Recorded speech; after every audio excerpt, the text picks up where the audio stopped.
Hi everyone, I'm Polly, and today I'm here to talk to you guys about the Wachowski sisters. The Wachowskis are a duo of visionary directors formed by the sisters Lana and Lily Wachowski, both being iconic and legendary not just due to the legacy of their films, but also due to their importance to the LGBT community as the two most famous trans women in the movie industry. Lana was born in Chicago in 1965 and Lily followed in 1967. They also have other two sisters, Julie and Laura, who are not film directors. When they were in school, they were involved in theater and TV programs. They loved playing Dungeons and Dragons and had an early interest in storytelling and imagination, always creating stories and characters. The sisters usually prefer to learn things through lived experience. They don't like the academic environment, and even though they haven't objectively discussed their time in school, some of their interviews lead us to believe that they had some challenging experience being queer kids in the 1970s and 1980s, when a lot of things were not openly discussed or understood, and even more prejudice and hate than nowadays was like the norm in everyday school life. One thing I find fascinating is that they never went to film school. They started college but dropped out very fast. A lot of their knowledge about storytelling and filmmaking comes from their experience watching movies, reading books, and exploring different ways to create art and express themselves. After dropping out, they ran a house painting and construction business in Chicago to get some money while also building creative ideas.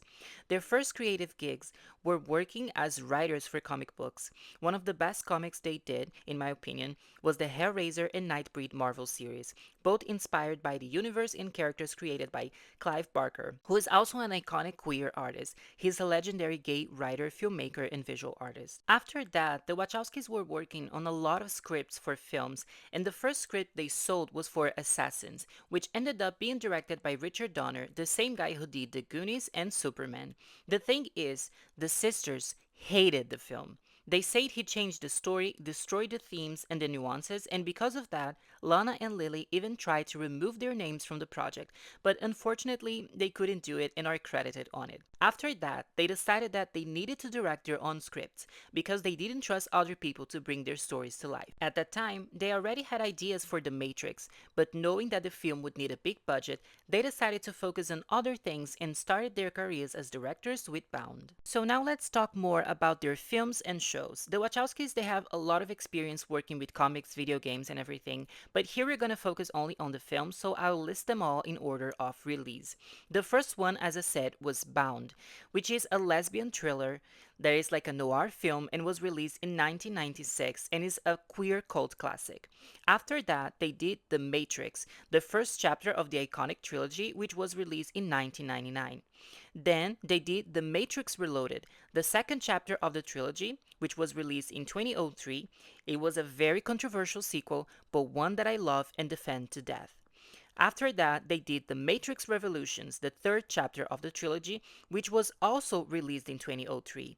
I love this conclusion. I love how both films are connected to an ambitious transmedia project that also includes the animated anthology Animatrix and the video game Enter the Matrix, with all of them, the two films, the anime, and the video game, telling one single story, where everything is connected and events from the games and the anime reflect on the films and vice versa. After the end of the Matrix trilogy, they did Speed Racer in 2005, inspired by a classic anime, and they used groundbreaking technology, green screen, and VFX to defy all the structural and visual conventions of storytelling. Because of their defiant nature, the Wachowskis are not always understood by the critics, which means that many times when they release movies, they are very controversial and a lot of like professionals, academics, they hate it, but suddenly their films start to get a cult following and they become later classics. This happened with the Matrix sequels and also with Speed Racer. And because of all the controversy and the fact that they were also tired of making such incredible, epic, big budget films with a lot of VFX, they ended up deciding to take a long break from filmmaking and they just came back in 2012 with the amazing, also epic and emotional spiritual drama Cloud Atlas, which was made by a trio of directors, Lana, Lily, and their friend Tom Tykwer. Here, Lana was already publicly out as a transgender woman. So this means that Cloud Atlas was the first film in which she was officially credited as Lana instead of her dead name. 3 years later, in 2015, they released an ambitious space opera titled Jupiter Ascending, which is a crazy mix of Star Wars, The Wizard of Oz, and the spirit of the Twilight Saga. The movie was a huge box office flop, but it gained a cult following online and got super famous on Tumblr and fanfiction websites. If you like crazy sci-fi and a lot of cringy and campy romance, you need to watch this. Later in that same year, they released the masterpiece Sense8, which is an epic, groundbreaking, and ambitious Netflix series that makes drama, romance, sci-fi, action, comedy, and has a lot of LGBT representation. I believe Sense8 was the first time that I was watching a show or a film or anything, especially genre related, that had a trans protagonist. They have 8 protagonists, a lot of different people, but one of them is Nami, which is my favorite. And I think she was very important in my life for me to discover myself as a trans woman. So I love Nami and I love Sense8. During the filming of the first season of the show, which they see as an 8-hour film instead of a collection of different episodes, Lily started her own transition and came out publicly as a transgender woman. In the years that followed, the sisters started to work separately for the first time. Lily needed more time to focus on her transition, and Lana kept doing Sense8, finishing the second season and then concluding the whole series with an epic 2.5-hour series finale that is basically a huge movie. After that, Lana directed by herself The Matrix Resurrections, which is the fourth chapter of the sci-fi series released in 2021 during the pandemic. While Lily has been working as a producer on a few projects, focused especially on LGBT content, and is set to debut as a solo director in the next few years with the gay comedy drama Trash Mountain. I think now it's time for me to talk a bit about what I love about the Wachowskis. And the first thing I wanted to say is that I love how they deeply understand genre films and can explore all of them perfectly, sometimes even combining them together and going from comedy to romance to drama and action and noir and sci fi and fantasy. Genre fiction in general has a large number of male fans and male creators and storytellers. So, as a woman who is pretty much a genre nerd and most importantly a trans woman, I feel like the sisters opened a lot of doors for me, and I hope that someday I can be their successor. I mean, look at that. Polly, the first trans director to achieve $1 billion box office. I like the sound of that. Another thing I love about the Wachowskis is how they're very cheesy and also a bit camp. Even though they deal with a lot of serious, violent, and dark matters, their films are always about hope, love, and empathy. I mean, at the end of the first Matrix, Neo is literally brought back to life because of Trinity's true love's kiss. This cheesiness only grows bigger and stronger in each film, and I love how in Sense8 we are always smiling and crying and admire the sensibility of the friendship and the love between the characters. It's so cheesy, I love it. And talking about love, now we need to talk a little bit about sex. The Wachowskis are very naughty, which is something I identify with.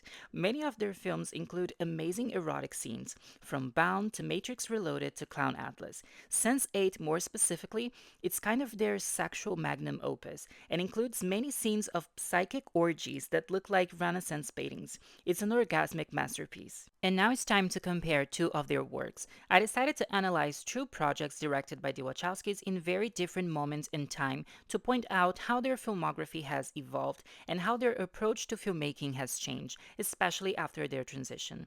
So let's talk about Bound, their debut feature, and Sense8, the last project they did together. Inspired by classic noir films, Bound was the first movie directed by the Wachowskis and is considered a groundbreaking sapphic classic. The film tells the story of Violet, played by Jennifer Tilly, a girlfriend of a violent gangster who falls in love with Corky, played by Gina Gershon, her new neighbor who has recently got out of jail. Together, they plan to steal money from the mafia and run away. One thing I love about this cast is that both actresses they're also known for working with other queer filmmakers, and making a lot of amazing work. Jennifer Tilly, for example, she plays the bride of Chucky. She is Tiffany, and if you guys don't know, Chucky is created by Don Mancini, who's a gay writer, producer, director, and he's a queer icon of horror.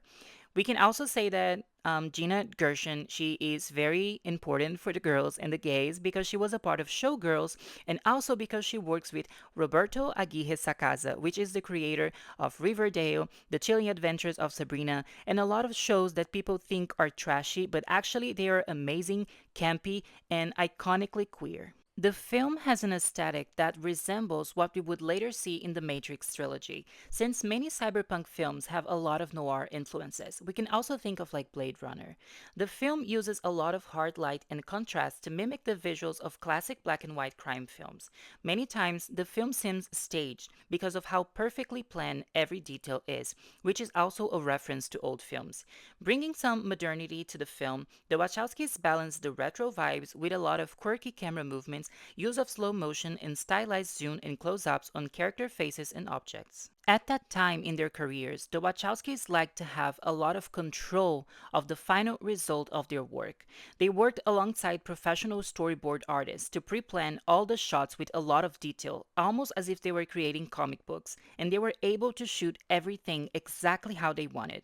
This characteristic would follow them for a few years, being noticed in every movie that they did before transitioning. The last project Lana and Lily did together while being both out as transgender women was the Netflix epic series Sense8. The show tells us the story of 8 characters from different cities and countries who share a psychic and emotional connection with each other. They are able to see, feel, talk, and interact with one another despite being physically far away, and they are hunted by a mysterious organization who sees them as dangerous people. This show takes the themes of empathy, human connection, and queer representation to another level, and they represent a moment of the Wachowskis' career in which they were fascinated by natural light, real landscape, and the unexpected nature of life and humanity. They were not so interested in planning all the details in advance and started letting the actors and the shots flow naturally, coming up with new ideas for angles, perspectives, visuals, and lines while shooting. One incredible thing they did was not using CGI, which means they had to literally fly to 8 different places around the world to film all the episodes. And since the characters get connected a lot of times, that means they had to film the same scene multiple times in different countries, different moments of the day, and be able to edit all of that together in a cohesive way.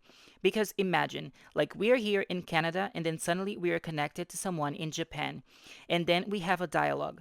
They have to film the whole scene, and create all the blocking in both countries, both cities, in different moments of the day because, if it's morning here in Canada, it will be night in Japan, and they need to film all the scenes and have all the shots in a way that they can edit everything together and make sense. And now imagine that, as I said, now they didn't want to plan everything. They did not want to have control of every single detail. They wanted to be surprised. So making this work was insane. I think it's just so inspiring to think about how, with time, they understood how to use the unpredictability of filmmaking as a strength instead of an obstacle. And I think this is something that is really important when we see like the beginning of their careers and then how they are working now. Is because I think everything is deeply connected to their transition. Because if you think about it from a psychological perspective, the essence of everything is about letting it go and not trying to have control over everything. When we see Matrix, we understand the metaphors that they were talking about, having to live in a system that was trying to control them and that was denying their real identity. And now they just let go. They just live. And this can be seen in all their films and shows. And I think that's beautiful. And that's what I had to say about the Wachowskis. I hope you guys enjoyed the video. It was very hard for me to trim down like all the information because I love them so much. I could be here like for a whole hour talking, but I hope it has been entertaining. And if you guys want to know more about the Wachowskis or if you guys also like their films or anything, come talk to me. Let's fangirl together.